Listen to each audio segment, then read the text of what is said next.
बीडच्या Neknoor police station हद्दीतील लिंबा गणेश परिसरात 31 मे रोजी रोड लगत दुचाकीसोबत किरण सोनवणे नामक तरुणाचा मृतदेह आढळून आला होता।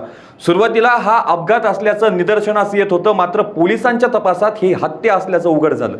यामध्ये किरण सोनवणे याची पत्नी प्रियंका सोनवणे, तिचा प्रियकर दशरथ परदेशी आणि मित्र धीरज येडे या तिघांना अटक करण्यात आली आहे। त्यांच्या चौकशीतून अनेक खुलासे झाले असून पत्नी प्रियंका सोनवणे हिने किरणला चिकन राईस आणण्यासाठी पाठवलं याबाबतची माहिती प्रियकर दशरथ परदेशीला दिली। दशरथ परदेशी याने मित्र धीरज येडे याच्यासोबत मिळून गळा आवळून किरण सोनवणेची हत्या केली आणि दुचाकी त्याच्या अंगावर ठेवून अपघाताचा बनाव केला। हत्येनंतर किरण सोनवणे याने कार्यक्रम ओके असा प्रियंका सोनवणे हिला फोन केला। यानंतर रात्री तब्बल 4 ते 5 तास इंस्टाग्रामवरून कॉलद्वारे दोघांनाही संवाद सुरू होता। यावरून पोलिसांनी अनेक डिजिटल पुरावे हस्तगत केले असून न्यायालयात हजर केल्यानंतर तिघांना पोलीस कोठडी देण्यात आली आहे। ही हत्या प्रेम प्रकरणासोबतच प्रियंका सोनवणेला तिचा पती दारू पिऊन वारंवार त्रास देत असल्याचंही कारण आरोपींकडून सांगितलं जात आहे। दिनांक 31/5/2026 रोजी लिंबा गणेश परिसरामध्ये एक व्यक्ती मृत अवस्थेत आढळून आला होता। प्रथमतः हा अपघात असल्याचा भास निर्माण करण्यात आला होता, परंतु त्या ठिकाणी पोलीस गेल्यानंतर तेथील परिस्थिती, तांत्रिक पुरावे, साक्षीदारांकडे केलेली चौकशी आणि वैज्ञानिक तपास याद्वारे सखोल तपास केला असता सदरचा प्रकार हा अपघात नसून खून असल्याचे पोलीस तपासात निष्पन्न झाले।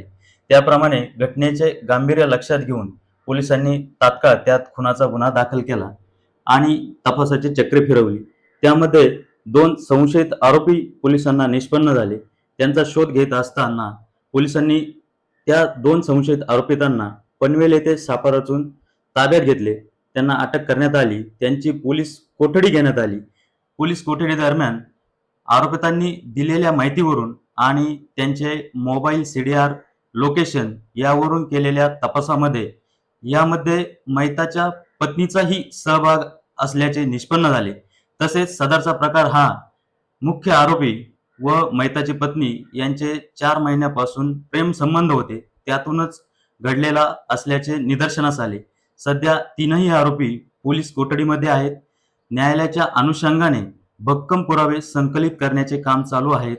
सदर प्रकरणामध्ये सदरचा प्रकार हा अत्यंत क्लिष्ट स्वरूपाचा होता। त्यामध्ये कोणताही ठोस असा सुगावा नव्हता, परंतु नेकनूर पोलिसांनी रात्रंदिवस तपास करून विविध पथके नेमून या प्रकरणाचा अल्पावधीतच उलगडा केलेला आहे।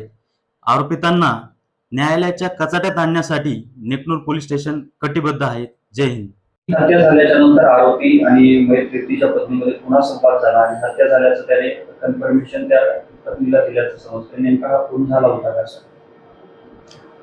पोलीस कोठडीमध्ये आरोपितांकडे चौकशी करत असताना महत्त्वाचा पुरावा पोलिसांच्या हाती लागला।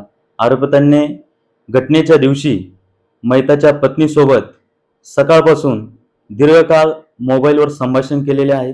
तसेच सोशल मीडिया इंस्टाग्रामद्वारेही त्यांचे दीर्घकाळ संभाषण झालेले आहे। मृत्यूच्या अगोदर आणि मृत्यूच्या नंतरही त्यांच्यामध्ये एकमेकांमध्ये दीर्घकाळ संभाषण झाले आहे। त्यावरून पत्नीचा यामध्ये सहभाग असल्याचे पोलिसांना दिसून आलेले आहे।